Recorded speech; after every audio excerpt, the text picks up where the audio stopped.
everyone, and welcome to the studio. No introduction really needed because this is week 2 of our paint along, and I just want to jump right into doing our underpainting. We did our plan for our intimate cactus paint along series last week. We pre-selected our pastels. We decided we were going to go bold with our underpainting and do an alcohol wash. And so I thought, let's just go ahead and get started. And I'm looking at my value thumbnail, and I realized that I had covered up much of the drawing where I had placed my flowers. I can kind of see it, and then I thought, oh gosh, that's going to be a problem. And then I realized it's not a problem at all because this is the underpainting.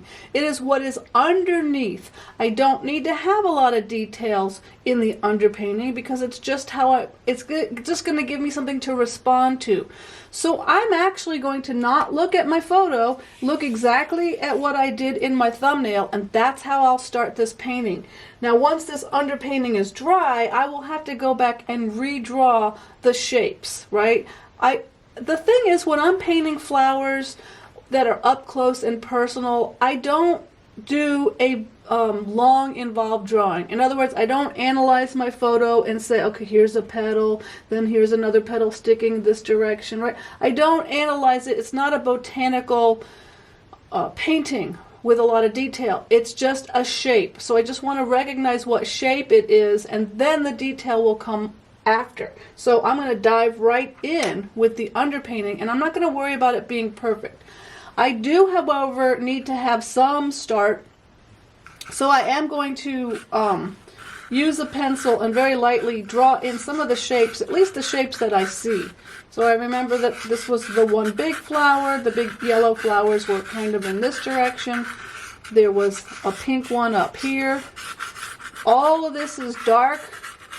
There was another light flower shape in here and a couple more over here on the right, but most of all of this is dark.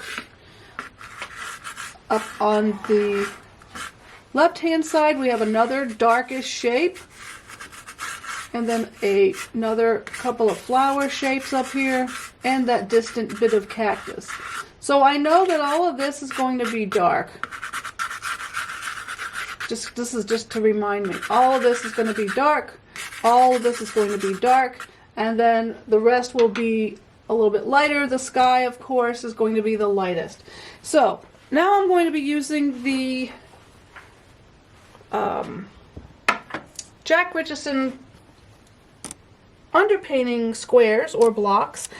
I have a few very bold colors, and that's what I'm going to use. For the sky, though, I want to go a little bit lighter, so I have a very small little piece that's probably not big enough. Who am I trying to fool? Let's go a little bit bigger. Sometimes, you know, that's a little bit bigger. Sometimes, you know, it's time for some new pastels.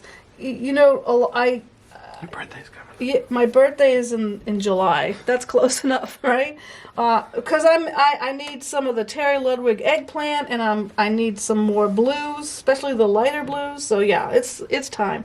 Anyways, I'm going to be taking these. I'm going to apply them very lightly, and I'm going to liquefy them with. Well, I was going to use alcohol, but then I poured water into my jar.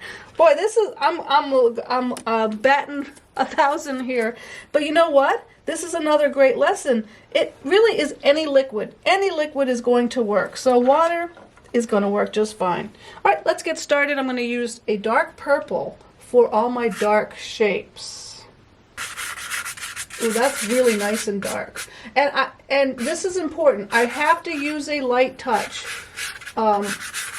Keep in mind that the right touch is a light touch. How do you know if it's a light enough touch? You want to still be able to see the paper color underneath. Leaving the photo up. What's that? You're leaving the photo up. I'm leaving the photo up, but I'm really only looking at the thumbnail. I'm going to put another dark value. Look at this dark value is the same as the purple, but it is a blue, and I'm going to use it for the dark areas that are going to be further back. Remember, we're trying to create a believable feeling of depth. I'm just going to throw a little bit more of it in here in the shadows. So there's my darkest darks. Then I have the flower shapes that are not quite as dark as the shadowed areas. Let's go for some red violet for my yellow flowers. And I mentioned this last week about these Richardson, there's another pink, yellow. Oh, that's a pink one. That's okay. I mentioned about these Richardson squares. They're all dark. So even though these yellow flowers are not this dark, this is, remember, this is the underpainting. Oops, it's what's underneath. Now the reddish flowers, I'm going to use this dark red. Where was it? There was another one up here. There's another one up here. There's another yellow one up here. Let's go back with our purple. All right. And what is left? It's the middle value areas. And I think I'm going to use, which one haven't I used yet? I think I used that one. These are very similar, but I'm going to use this red violet in my middle value areas. And then we have the blue in the sky. Now this is not a Richardson square. This is just a regular soft pastel. It's so small that I'm guessing it's probably a Terry Ludwig. It's definitely soft. And so what I have to do is I can use a soft pastel rather than a hard pastel in a wet underpainting, but I have to be mindful that I use a very light touch, because if you put on soft pastels, the softer pastels on the scale of hard and soft, and if you use too much of it, it gets gummy and it fills in the tooth of the paper, so you won't get as much opportunity to have layers. So I want to be careful that I applied that softer blue with a fairly light touch. Typically, and especially if you're heavy-handed, you want to use a harder pastel when you're doing a wet wash. So a new pastel or a Rembrandt, and it releases less pigment, so you're less likely to get thick and gummy passages. So I've started with my lightest value, which is the blue, the sky. Oh, I really like this blue color. I'm glad for a happy accident.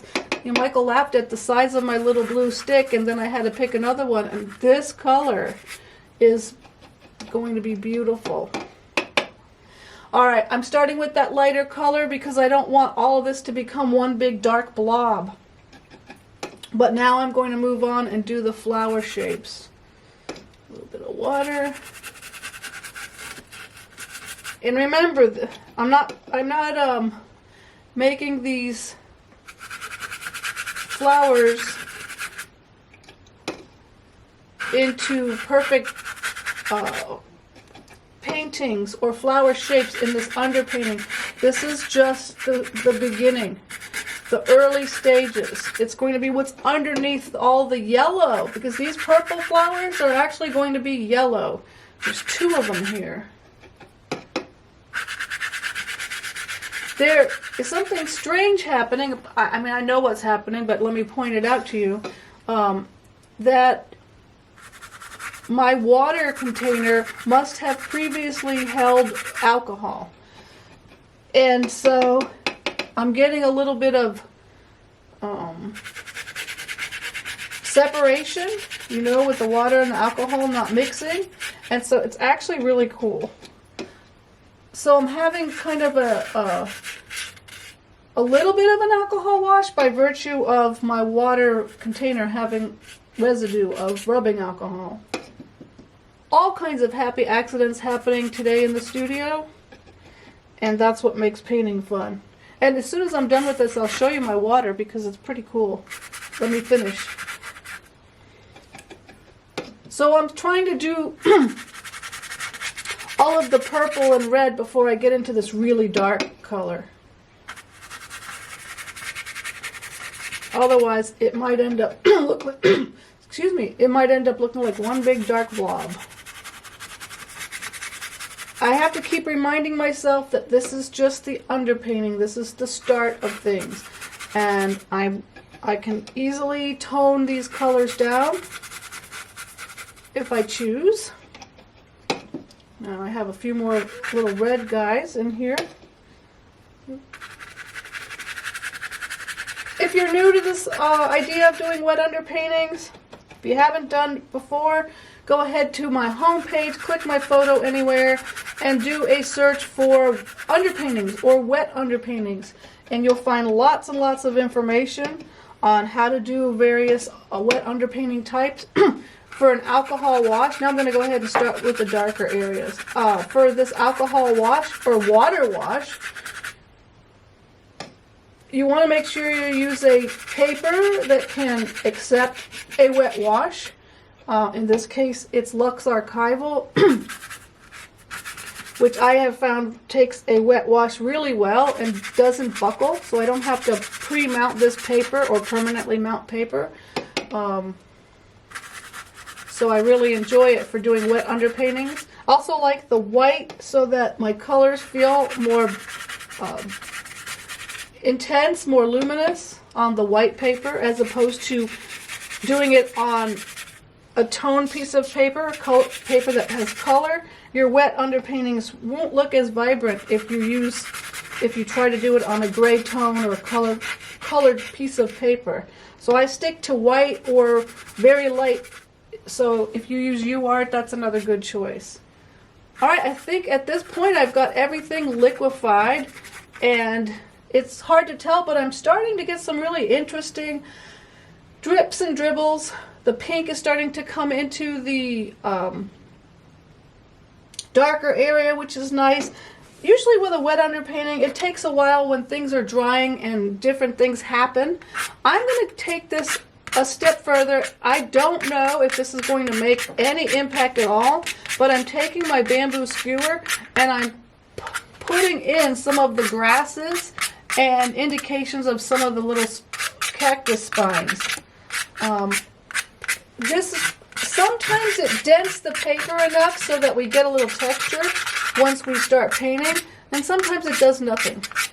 But I am just taking this extra step just to move the paint around a little bit and also get some feelings of these grasses. You can kind of see where they're coming up. But again, time will tell when we start painting next week if I've dented the paper enough with this skewer, bamboo skewer, to create texture once we start applying the pastel.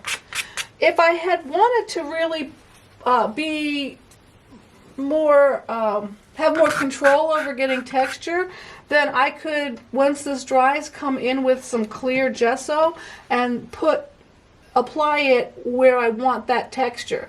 And I'm going to see how this goes. It may be something we do next week. If I feel like we're not getting enough texture, we can always go in and do that. Before I end this video, let's have a look at what happened to my alcohol water. Isn't that cool? Can you see it? Here. It kind of, the pastel kind of rose to the top and got separated. And so it made a really unique underpainting in which I didn't have the same control as I do if it was strictly alcohol or strictly water. But that's what makes painting fun. I'm actually going to do one more thing just because I saw it. And I said to myself, well, what if I gave it a little spritz here and there with a little of, this is water in a bottle. If I just keep handy. And maybe that will encourage a few more different kinds of drips. Who knows? But if you ever find yourself asking, oh, can I do this? Or what if I do this? The answer should always be, well, I'm not sure, but let's give it a try and see what happens. You can see what has happened is some of the sky has dripped down into the dark area, which actually starts to define it a little bit. So we're getting some interesting things happening.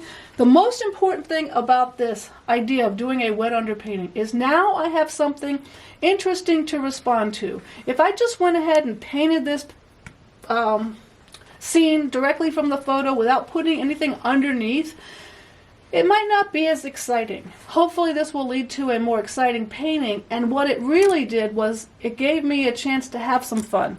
And that's what painting is all about. Just to let go, have some fun, and not take it so seriously. Sometimes we tend to do that.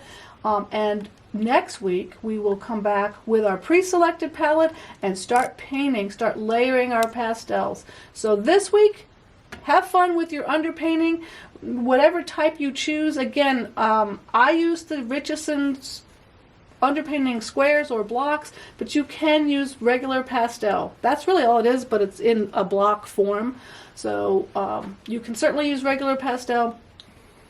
Use alcohol, use water, use a mix, whatever strikes you. But most of all, have fun. Let's paint, and I'll see you next week.